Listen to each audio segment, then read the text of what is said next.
Welcome. Welcome viewers. You are watching TubeScience Education's part of TubeScience Learning Academy.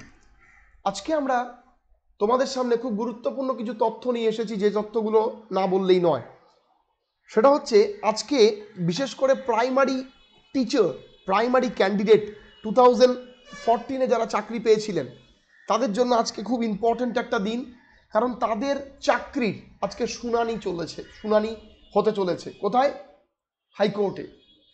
আপনাদের যদি আমি দেখাই, আপনারা একটু ভালো করে লক্ষ্য করুন যে আপনাদের কেস ফিলিং নাম্বার দেওয়া রয়েছে, রেজিস্ট্রেশনস নাম্বার দেওয়া রয়েছে, ফার্স্ট হিয়ারিং ডেট রয়েছে 20 ডিসেম্বর 2023, নেক্সট হিয়ারিং ডেট রয়েছে, স্টেজ অফ কেসেস বলছে এক্সটেনশনস অফ ইন্টারাম অর্ডার, ইন্টারাম যে অর্ডার দেওয়া হয়েছিল সিঙ্গেল বেঞ্চ থেকে তাদেরকে এক্সটেনশনস করার জন্য বলছে। এবার এর মধ্যে এটা হচ্ছে ডিভিশন বেঞ্চে কাজটা করছিল এবং তপব্রত চক্রবর্তী এবং তোমার হচ্ছে পার্থসারথী চ্যাটার্জি ডিভিশন বেঞ্চে এটা উঠবে, সব কিছু দেওয়া রয়েছে। এবং petitioner and advocate of primary teachers থেকেও সব কিছু রয়েছে, primary educations board of primary educations and যাবতীয় তথ্যাদি।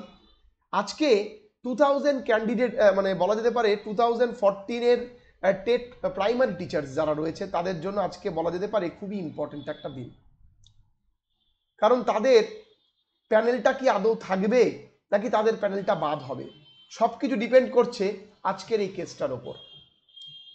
যদি পর্যাপ্ত পরিমাণে তথ্য হাইকোর্ট পেয়ে থাকে তাহলে হয়তো সব কিছুই বেঁচে যাবে, বাট যদি পর্যাপ্ত পরিমাণে তথ্য হাইকোর্ট না পায় তাহলে কোন জায়গায় গিয়ে কি দাঁড়াবে এখনই বলা বড় প্রায় অসম্ভব হয়ে দাঁড়াচ্ছে।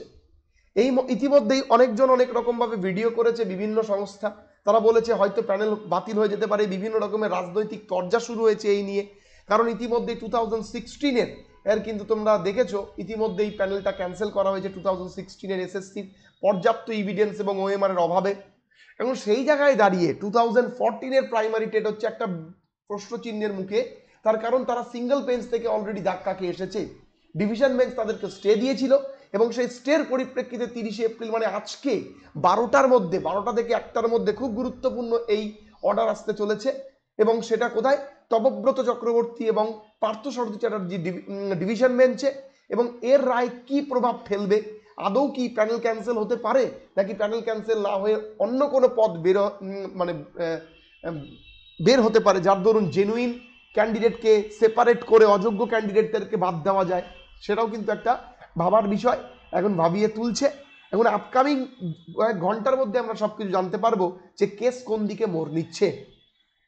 তবে এটুকু বলার অপেক্ষা রাখে না যে অনেক জেনুইন ক্যান্ডিডেটের মধ্যে রয়েছে, অনেক ফেক বা তোমার আনকোয়ালিফাইড বলা যেতে পারে অনেক ক্যান্ডিডেটও এর মধ্যে রয়েছে।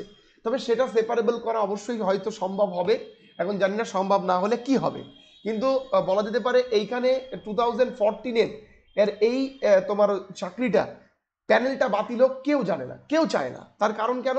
যারা কিছু অযোগ্য ক্যান্ডিডেটদের জন্য যোগ্য ক্যান্ডিডেটরা সাফার করছে, এটা বলা যেতে পারে। এবং বলা যেতে পারে রাজশেখর মান্তার নির্দেশে এই 2014-এর প্যানেল থেকে হিউজ ক্যান্ডিডেট আগে জব পেয়েছেন, প্রচুর ক্যান্ডিডেট জব পেয়েছেন। এবং কিছু কিছু যে বঞ্চিত ক্যান্ডিডেটরা যারা যখন যে কেস ফাইল করে তারাও কিন্তু তাদেরকেও কিন্তু রাজশেখর মান্তা কথাটা বলেন যে না, আপনারা আপনাদের যোগ্যতা যাচাই করুন, আপনাদেরকেও চাকরি দেওয়া হবে। তো সেই জায়গায় দাঁড়িয়ে যদি প্যানেলটা প্রশ্নচিহ্নের মুখে পড়ে যায়, এখন কি বৃত্তান্ত উঠে আসছে সেটা কেসটা না মিটলে বলা যাবে না। তা আজকে বলা যেতে পারে একটা খুব আপডেট পাওয়া যেতে পারে যে এই কেসটি কোন দিকে মোড় নিচ্ছে, এবং সেটা প্রাইমারি রিক্রুটমেন্ট প্রায় 42,000 ক্যান্ডিডেটদের লাইফের ব্যাপার। তো সেই নিয়ে আমরা সমস্ত রকমের আমরা দিকে লক্ষ্য রাখবো, কি অর্ডার উঠে আসছে, সমস্ত রকমের তথ্য তোমাদেরকে ভিডিওর মাধ্যমে দিয়ে তোমাদেরকে জানানোর চেষ্টা করব। চলো আজকে এইটুকুই, আমরা অপেক্ষা করছি, যখনই আমরা কোনো অর্ডার পাবো আমরা তোমাদেরকে জানাবো। সবাই খুব ভালো থেকো, চলো আজকে এইটুকুই।